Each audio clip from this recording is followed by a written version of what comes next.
Et voilà, nous sommes de retour sur le plateau de Canal Matin et comme le disait Thierry, il est important dans la vie de prêter attention à sa vie spirituelle.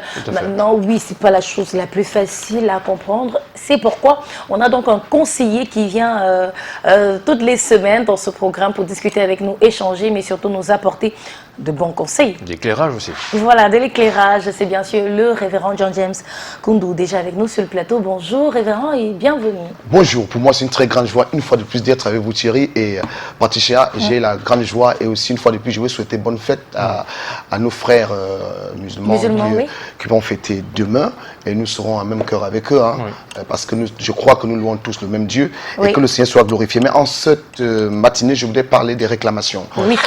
Les réclamations. Je sais que plusieurs personnes se poseront la question, qu'est-ce qu'une réclamation? Qu'est-ce que cela veut dire? Est-ce qu'un enfant de Dieu parle de réclamation? Effectivement, il existe deux types de réclamations. Déjà, pour le savoir, je sais que Patricia, à me regarder, vous allez me poser la question comme d'habitude, qu'est-ce qu'une réclamation? En fait, dans le monde séculaire, on va vous dire que la réclamation, c'est une plainte adressée à une autorité pour valoir ses droits. Ça veut dire que quelqu'un me doit quelque chose, je veux me réclamer à la police, à la gendarmerie, parce que je voudrais que mes droits soient... Oui, effectivement. Mais il existe aussi des réclamations spirituelles. Il existe des réclamations spirituelles. Et ces réclamations sont divisées en deux compartiments. Il y a les réclamations qui proviennent de Dieu et celles qui proviennent du diable. Donc il y a les réclamations qui proviennent de Dieu, comme Jonas, ce qui lit la Bible. Jonas qui a été réclamé par Dieu pour aller crier sur Ninive, pour aller crier l'évangile à Ninive, dit que écoutez Ninive, vous devez accepter Jésus-Christ comme votre sauveur personnel, vous devez accepter l'évangile. Et la Bible dit que cet homme de Jonas devait partir, mais il a fui. Et il a été réclamé par Dieu, et Dieu l'a jeté dans la bouche d'un poisson, il a été vomi à Ninive. Alors, je veux dire qu'il y a des gens aussi qui sont réclamés par Dieu, mais qui fuient.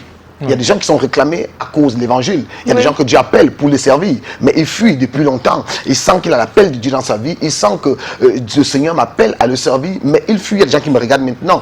Il sent qu'il y a quelque chose en eux qui pousse d'aller servir Dieu, mais à cause parfois de certaines exigences, ils se retrouvent à refuser. Il y a ce genre de personnes. Nous avons quelqu'un comme Jonas qui a été réclamé par Dieu. Même un homme comme Moïse a été réclamé par Dieu. Parce que Dieu, avant de te réclamer, en fait, il t'a créé en te mettant de côté, comme il a fait avec Jérémie.